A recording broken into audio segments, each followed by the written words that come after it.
दूर एक जंगल रे गोटे काउर परिवार रुहंती। से काउर परिवार बहुत बदमाश। से तांको जंगलर सब पक्षी को भारी हैरान करती। मिछ सत कहीकि तांको सब लुटि नियंती। हेले एबे से जंगलर पक्षी माने समस्ते जाणीगले गोरी आउ कालू काऊ बहुत बदमाश बोली। सेथिपाई सेमाने गोरी आउ कालू काऊ को जमा भी भरोसा करंतिनी। दिने गोरी आउ कालू काऊ रातिरे बसी निज बसारे कथा हुअंती। कालू एबे कोन हमें भोग करे मरिबा? एठाकार पक्षी तो हमको केही भी विश्वास करू नहंती। मोर भारी इच्छा होची मु केबे ठारू को चढ़ेईर अंडा को पीनी। कालू मो सुंदरिया स्वामी तमे गोटे किछि कर। तम स्त्री रे मन कथा टिके बुझ। जाइलु गोरी एबे हमकु ए जंगल छाड़ीबाकू पड़िबो। आउ गोटे जंगल जाई सेठाकार पक्षी को ओला बनेकी ताको अंडा पीबाकू हबो। मु जानिथिली मो स्वामी मो पई किछि ना किछि करिवे। आउ पाख जंगल को हमें काली सकाळु चले जिबा। तापरे गोरी आउ कालू काऊ सोई पड़ती। आउ जेते बेले सकाळ हुए सकाळु सकाळु स्वामी स्त्री दुई जण उठी पाख जंगल को चली जाती। सेमाने गला बेले रास्ता रे झुन्नुपारा को देखती। आउ सीधा जाई झुन्नुपारा पाखरे पहुंची जाती। पारा भौणी आमे बहुत दूररु आसीछु। आ पश्चिम पट जंगल को जिबा पई हमको आहुरी 2 दिन लागिबो। तमे कोन हमको तम घरे गोटे दिन पई रहिबा को दबो? हाँ हाँ आमे गोटे 2 दिन विश्राम नहीं आमे आम लक्ष्य स्थल रे चली जीवु। अच्छा आपण मन को कुआडे जिबार अछि? आमे पश्चिम दिग जंगल को जाउथुली। से कथा कोन की पारा भौणी से पश्चिम पट जंगल रे मो खुड़ी अछंती।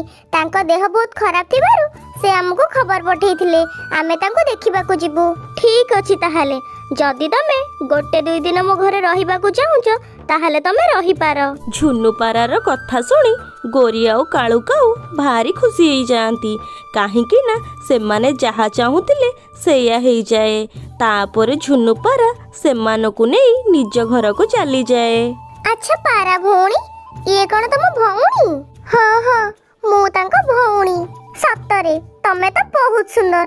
आउ ए अंडा दुईटी कोन तमरो? ए अंडा दुईटी मध्य तमठार बहुत सुंदर होइछंती। जाइलो काऊ माने एइटा होची मो भौणीर प्रथम अंडा। आमे हम अंडा को भारी भल पाऊ। तापरे सेमाने समस्ते खाइबा खाई सोई पड़ती। हेले गोरी आउ कालू काऊ आखिरे जमारो भी निद न थाए। आउ अधराती रे गोरी ता स्वामी कालू को कुहे, हेइटी कालू से अंडा को देखिकी मो मुहरे पूरा पानी आसी गलानी। मु आ संभाली पारुनी। जाइलु गोरी एबे से समय आसीनी तू सोई पड़। काली सकाळु सकाळु आमे उठी ए अंडा को पी देई आमे आम जंगल को चली जिबा। एक कथा जेमती काहा को खबर न हुए। तापरे कालू आउ गोरी काऊ सेमिति सोई पड़ती। आउ राति पाई गोटे सुंदर सकाळ हुए। सकाळु सकाळु सेमाने समस्ते उठी पड़ती। पारा भौणी कोन तमे हमको तम जंगल बुलेई गिटी देखैबनी? काहे के नय गोरी भौणी मो मो जंगल सारा तुमको बुलेई देखैबी। आ मो सांग मानक सहित तुमको परिचय मध्य करई देबी। लुसी तमे भी हम संगे रे आसो बहुत मजा लागिबो। नाई नाई मु जाई परिबिनी। मते मो अंडा पाखरे बसी तार देखा सुना करबा को पड़िबो। हेले लुसी आमे तो अल्प समय पर फेरी आसीबा। तमे भी हम संगे रे आसो। चल लुसी सेमाने हम अतिथि सेमानको कथा रक्षा करबा हमर कर्तव्य। ताहाले ठीक अछि दीदी मु तम संगे रे जिबी। हेले बाटरे मो सांग सहित मते देखा करिवार अछि। तापरे सेमाने समस्ते बुलिबा को चली जाती। आउ अल्प दूर रे मिट्टू सुआ और मीनू चढ़ई नदी पाखरे बसी थांती। झुन्नुपारा निज नुआ सांग मानको नेई सेई नदी पाखो को चली आसे। झुन्नू दीदी एमाने समस्ते किए तम सांग रे आसी छंदी? जाइलो मीनू ए काऊ माने पश्चिम पट जंगल को जाउथिले। आउ से माने थकी जाइथिले। सेथि पई मो घरे गोटे 2 दिन विश्राम नै जिबे। तापरे से माने पुणी तांको काम रे चली जिबे। हेले झुन्नू दीदी मु सुनी छी ए काऊ माने कोडे बहुत बदमाश। मिट्टू सुआर कथा सुनी गोरी आउ कालू काऊ डरी जाती। मरी गली बोलो मो पेट। कालू तमे जल्दी मते झुन्नू दीदी को घर को नै चलो। सेठारे मु टिके सोई पड़िले मते भल लागिबो। कालू भाई तमे जल्दी चली जाओ। गोरी भाउजों को नै आम घरे सुआई देथिबो। सेठारे से विश्राम नउथिबे। आउ लुसी आ मु जाई किछि खाद्य नै तुम मानक पई जाउछु। ଠିକ ଅଛି ପାରା ଭଉଣୀ, ମୁଁ ଗୌରୀକୁ ନେଇ ତୁମ ଘରକୁ ଚାଲି ଯାଉଛି। ଆଉ ତାପରେ ଗୋରି ଆଉ କାଳୁ କାଉ ସେଠାରୁ ସିଧା ଚାଲି ଯାଆନ୍ତି ଝୁନୁପାରା ଘରକୁ। ଆଉ ଝୁନୁପାରା ନିଜ ଭଉଣୀ ଲୁସିକୁ ନେଇ ଖାଦ୍ୟ ସଂଗ୍ରହ କରିବାକୁ ଚାଲିଯାଏ। ଯାଇଲୁ ମିନୁ, ମତେ କିଛି ଠିକ ଲାଗୁନି। ଏ କାଉ ମାନେ ଏମିତିରେ ଝୁନୁ ଦିଦି ଘରେ ନଥିବେ, ସେମାନଙ୍କର କିଛି ନା କିଛି ଚକ୍କର ଥିବ। ହଁ ମିଟୁ ଶୁଆ, ତମେ ଠିକ କହିଛ। ମତେ ବି କିଛି ଠିକ ଲାଗୁନି। ଏ କାଉ ମାନଙ୍କ ଉପରେ ମୋର କାହିଁ ସନ୍ଦେହ ହଉଛି। ଚାଲ ଆମେ ଦୁଇ ଜଣ ମିଶି ସେମାନଙ୍କର ପିଛା କରିବା। ତାପରେ ମିଟୁଶୁଆ ଓ ମିନୁ ଚଢ଼େଇ ସେମାନଙ୍କର ପିଛା କରି ଝୁନୁପାରାର ଝରକା ପାଖରେ ଯାଇ ଲୁଚି ବସନ୍ତି। ହେଇଟି କାଳୁ, ଆମ ପାଖରେ ସମୟ ବହୁତ କମ ଅଛି। ଚାଲ ଜଲ୍ଦି ଜଲ୍ଦି ତମେ ଗୋଟେ ଅଣ୍ଡା ଆଉ ମୁଁ ଗୋଟେ ଅଣ୍ଡା ଦି ଜଣ ପିଇ ଦେଇ ଏଠୁ ଶୀଘ୍ର ଚାଲିଯିବା, ନହେଲେ ସେ ପାରାମାନେ ଏଠାକୁ ଚାଲି ଆସିବେ। ଗୌରୀ, ତୁ ତ ଭଲ ଅଭିନୟ କରୁଛୁ। ଏମିତି କାନ୍ଦୁଥିଲୁ ଯେମିତି ସତରେ ତୋ ପେଟ କଣ ହଉଛି। ମୁଁ ତ ଭାବିଲି ତୁ ସତରେ ଏମିତି କାନ୍ଦୁଛୁ। ହେଇଟି କାଳୁ, ତମେ ମତେ କଣ ଭାବୁଛ କି? ମତେ କଣ ଅଭିନୟ ଆସେନି? ମତେ ତ ଭଲ ଅଭିନୟ ଆସେ। ଆଉ ସେପଟେ ମିନୁ ଚଢ଼େଇ ଓ ମିଟୁଶୁଆ ଝରକା ପାଖରେ ଥାଇ ସବୁ ଶୁଣନ୍ତି। ତାହେଲେ କାଉ ମାନେ, ତମେ ମାନେ କଣ ଏଠାକୁ ମୋ ସାଙ୍ଗ ମାନଙ୍କର ଅଣ୍ଡା ପିଇବାକୁ ଆସିଥିଲ? କଣ ଆମେ ତୁମ ସାଙ୍ଗକୁ ଅଣ୍ଡା ପିଇବାକୁ ଆସିଥିଲ? ଯା, ତମେ କଣ ପାଗଳ ହେଇଗଲଣି କି? ହଁ ହଁ କାଉ ମାନେ, ଆମେ ପିଆଇ ଦେବୁ।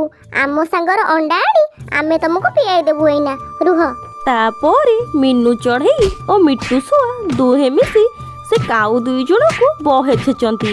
ସେ କାଉ ଦୁଇ ଜଣ ବୋପାଲ ମାଲ କହି ନିଜ ଜଙ୍ଗଲକୁ ଚାଲି ଯାଆନ୍ତି। ଆଉ କିଛି ସମୟ ପରେ ଝୁନୁପାରା ଓ ଲୁସିପାରା ନିଜ ଘରକୁ ଫେରି ଆସନ୍ତି। ମିନୁ ଚଢ଼େଇ ସେମାନଙ୍କୁ ସବୁ କଥା କହିଦିଏ। ସାଙ୍ଗମାନେ, ତମକୁ ବହୁତ ବହୁତ ଧନ୍ୟବାଦ। ତମେ ଆଜି ମୋ ଭଉଣୀର ଅଣ୍ଡାକୁ ଠିକ ସମୟରେ ଆସି ରକ୍ଷା କରିଦେଲ, ନହେଲେ ତ ସେ କାଉ ମାନେ ଏ ଅଣ୍ଡାକୁ ପିଇ ସାରନ୍ତେଣି। ହଁ ମିନୁ ଦିଦି, ତମେ ଦୁଇ ଜଣ ଯଦି ଠିକ ସମୟରେ ଆସି ପହଞ୍ଚି ନଥାନ୍ତ, ତାହେଲେ ମୁଁ ମୋ ଅଣ୍ଡାକୁ ଫେରି ପାଇ ନଥାନ୍ତି। ଆଚ୍ଛା ଠିକ ଅଛି, ଯାହା ହବାର ତ ହେଇଗଲା। ଏବେ ଆମେ ସମସ୍ତେ ଗୋଟେ କଥା ମନେ ରଖିବା, କୌଣସି ଅଚିହ୍ନା ପକ୍ଷୀକୁ ଆମେ ଆମ ଘରେ ଆଶ୍ରୟ ଦେବା ନାହିଁ। ସାଙ୍ଗମାନେ, ଏଇ କାହାଣୀରୁ ଆମକୁ ଶିକ୍ଷା ମିଳିଲା ଯେ ଆମେ କୌଣସି ଅଚିହ୍ନା ପକ୍ଷୀକୁ ଆମ ନିଜ ଘରେ ଆଶ୍ରୟ ଦେବା କଥା ନୁହେଁ। ତା ବିଷୟରେ ସଠିକ ବିବରଣୀ ଜାଣିଲା ପରେ ତାକୁ ସାହାଯ୍ୟ କରିବା କଥା।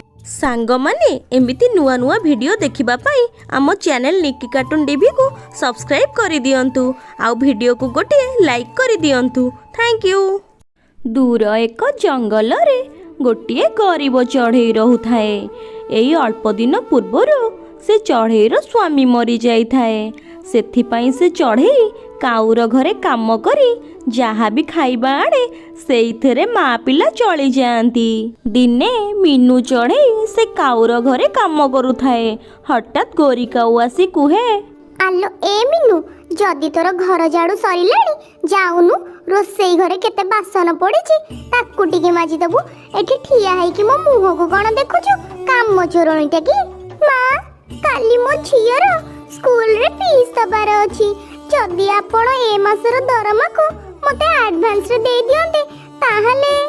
ଯା ପଳା, 2 ଦିନ ହେଇନି ପଇସା ନବାର, ଆଜି ପୁଣି ତତେ ଏ ମାସର ଆଡଭାନ୍ସ ଦେଇଦେବି। ଯା ଜଲ୍ଦି ଯାଇ ରୋଷେଇ ଘର କାମ ସାରେ। ମୋ ନାମେ ଗରି, ମୁଁ ଏମିତି ସେମିତି ନୁହେଁ ମ। ଆଉ ଏତିକି ବେଳେ ଗୋରି କାଉର କବାଟକୁ କିଏ ବାଡ଼ଉଥାଏ। ଯାଇ ଦେଖିଲୁ, ବାହାରେ କିଏ ଗୋଟେ କବାଟ ବାଡ଼ଉଛି। ତାପରେ ଯାଇ ରୋଷେଇ ଘର କାମ କରିବୁ। ଠିକ ଅଛି ମେଲିକାଣୀ, ମୁଁ ଏବେ ଯାଇ ଦେଖୁଛି।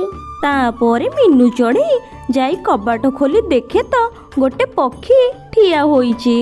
ମୁଁ ଗୋଟେ ଯାତ୍ରୀ, ବହୁତ ଦୂରରୁ ଆସିଛି। ମତେ ଜୋରେ ଭୋକ ଲାଗୁଛି, ମତେ କିଛି ଖାଇବାକୁ ଟିକେ ଦିଅ। ଲାଗୁଛି ଆଉ ଗୋଟେ ଭିକାରୀ ଚାଲି ଆସିଛି। ଯାଉଛି, ତାକୁ ଏବେ ମୁଁ ମୋ ଘରୁ ବାହାର କରିବି। ଏ ମିନୁ, ତୁ ଯାଇ ତୋ କାମ କରେ, ଏଠି ଆଉ ସମୟ ନଷ୍ଟ କରନି। ମୁଁ ଏ ଭିକାରୀ ସାଙ୍ଗରେ କଥା ହଉଛି। ଆଉ ଭିକାରୀ ମହାଶୟ, ଆପଣ କଣ ଚାହୁଁଛନ୍ତି? ମୁଁ ବହୁତ ଭୋକିଲା ଅଛି। ଆଉ ବହୁତ ଦୂରରୁ ବି ଆସିଥିବ। ଯେତେ ସବୁ ଭିକ ମାଗିବାକୁ ପକ୍ଷୀମାନେ ଆସନ୍ତି, ଏଇ ସବୁ କଥା କୁହନ୍ତି। ତମେ ଶୀଘ୍ର ମୋ ଘରୁ ଚାଲିଯାଅ, ନହେଲେ ଯଦି ମୋ ସ୍ୱାମୀ ଏବେ ଆସିବ, ତାହେଲେ ତମର ଅବସ୍ଥା କଣ ବି କରିବ ତମେ ନିଜେ ବି ଜାଣିପାରିବନି। ଭଗବାନଙ୍କ ଦୟାରୁ ତମକୁ ତ ସବୁ କିଛି ମିଳିଛି। ଯଦି ତମେ ସେଥିରୁ କିଛି ଗରିବ ପକ୍ଷୀଙ୍କୁ ସାହାଯ୍ୟ କର, ताहले कौन तम धन संपत्ति कमी जीव जदि एमिति कथा ताहले तू जाउनु भगवान कठारु किछि मागिकी नै जीवु एठी आसी भिक मागुछु कोन पाई मो एमिति कही गोरिकाऊ निज घरर कबाट बंद करी दिए। अरे ए जंगलर सबु पक्षी तो एमितिया मते जदि मो जादूर शक्ति काहाको दबाको पड़िबो ताले आउ कुआडे जीवाको पड़िबो लागुची ए जंगल रे सेमिति की पक्षी नहांती। एमिति कही से यात्री पक्षी सेठारु चली जाती। गोरी मैडम मो घरर सबु काम करी देइछि मु एबे मो घर को जीबी मो पुओ भोकरे थिबो मु गले ताको खाइबा खुआइबी। हौ हौ तू जा हेले देखैलु केतेटा रुटी नै कि तू जाइछु देख मालिकियाणी मु पछे निजे भोकिला रही मो पुओ को खाइबा को देबी हेले मु केबे चोरी करिबिनी। हौ हौ एते आ भाषण देनी शीघ्र जा आउ काली सकाळ सकाळ चली आसीबु बहुत काम अछि। तापरे मीनू चढ़ई गोरिकाऊ ठारू से गोटे रुटी नहीं निज घर को चली जाए आउ निज घरे निज पुओ कुकु को खाइबा को दिए। मम्मा आजी कौन पाई तमे एते डेरी रे आसिलो कुकु तो प्रथमे रुटी डा को खाई दे। मम्मा तमे कौन रुटी खाइछ? हां कुकु आम मालिकेणी तो बहुत भलो से प्रथमे मते खाइबा को दियंती आ तापरे से निजे खांती। मीनू चढ़ई ता पुओ कुकु को एमिति मिछ कथा कहूथाए कारण से 2 दिन हैला किछि भी खाई न थाए। आउ कुकु जेते बेले से रुटी खाइबा को जाउथाए हठात मीनू चढ़ईर कबाट को किए बाड़ाए। तापरे मीनू चढ़ई कबाट खोलिबा को चली जाए। तमे तो सेई चढ़ई ना जिए से खराब काऊ घर पाखरे थिलो। हां हां यात्री पक्षी मु से काऊ घरे काम करे कोन आपण को ए पर्यंत खाइबा मिलेनी नाई पक्षी मु ए पर्यंत भोकरे अछि मते किछि भी खाइबा मिलेनी। पुओ कुकु तू कोन से रुटी को खाई सरिलुनी? नाई मामा आधा खाइछि। कुकु से आधा रुटी नहीं तो बाहर को चलिया। यात्री पक्षी मो घरे आधा रुटी अछि आ मो पुआ को खाउथिला आपण यदि किछि न भाबिबे ताहले आधा रुटी के आपण खाई दियंतु आ मो घरे किछि भी नहीं। नाई नाई चढ़ई मो बहुत भोकरे अछि मो ये आधा रुटी को खाई देबी। तापरे से यात्री पक्षी से आधा रुटी को खाई दियंती आउ तापरे कुहंती पूरा हेला मोर खोजिबा आज सफल हेला मु किछि दिन पूर्वरु एमिति गोटे पक्षी को खोजुथिली। यात्री पक्षी मु किछि बुझी पारुनी ए आपण कोन कहउछंती? ए निया ए आंब को तमे खाई दबो आउ टाकुआ को तम बाड़ी रे लगेई दबो तापरे तमे सब बुझी जिवो। आउ तापरे से यात्री पक्षी एमिति कही सेठारु अदृश्य होई जाती आउ हठात शून्यवाणी हुए। आउ पानी ढालिबा को भूलिबनी चढ़ई तमे मो परीक्षा रे उत्तीर्ण होइछ एबे तुमको सब मिलिबो सब पाइबो तमे एमिति ही सब गरीब चढ़ई को सहाय्य करूथाओ। कुकु ए सब कोन बाबा मु तो किछि बुझी पारुनी। मामा मु बही रे पढिछि लागुची एको चमत्कारी पक्षी थिला आउ ए आंबो भी किछि चमत्कारी। तापरे माँ पुओ मिसी से आंब को खाई दियंती आउ ता टाकुआ को नहीं निज बारी पछपटे लगेई दियंती। तापरे माँ पुओ निजे आसी निज घरे सोई पड़ती। एमिति रे राति पाई गोटे सुंदर सकाळ होई जाए आउ सकाळु सकाळु मीनू चढ़ई ओ कुकु लगेइथिबा टाकुआ पाखु को चली जाती आउ देखती सेठारे गोटे बड़ टंका गछटे हो जाई थाए। मीनू आउ कुकु बहुत खुशी होई जाती। हे भगवान मु तो मो आखी को विश्वास भी करि पारुनी मो बाड़ी रे पुनी टंका गछ से पक्षी को बहुत धन्यवाद से पक्षी मते एते सहाय्य करी छंती। हां मामा से चमत्कारी पक्षी हम भाग्य बदलाई देई छंती। तापरे मीनू चढ़ई निज टंका गछरु किछि सुना टंका नेई चिल्ल गुमास्तंग पाखु चली जाए आउ ता बदल रे किछि टंका आनी चली आसे आउ सेई टंकारे मीनू चढ़ई निजे रहिबा पाई गोटे सुंदर घर करी दिए आउ तापरे मीनू चढ़ई बाकी जंगलर सब गरीब पक्षी मानकु टंका किछि रखिबाकू दिए। मीनू चढ़ई एमिति रे सबु पक्षी को सहाय्य करुथाए। एमिति रे मीनू चढ़ई ओ ता पुओ कुकु बहुत खुशी रे रुहंती। सांग माने एमिति नुआ नुआ वीडियो देखिबा पाई आम चैनल निकी कार्टून टीवी को सब्सक्राइब करि दियंतु। Thank you.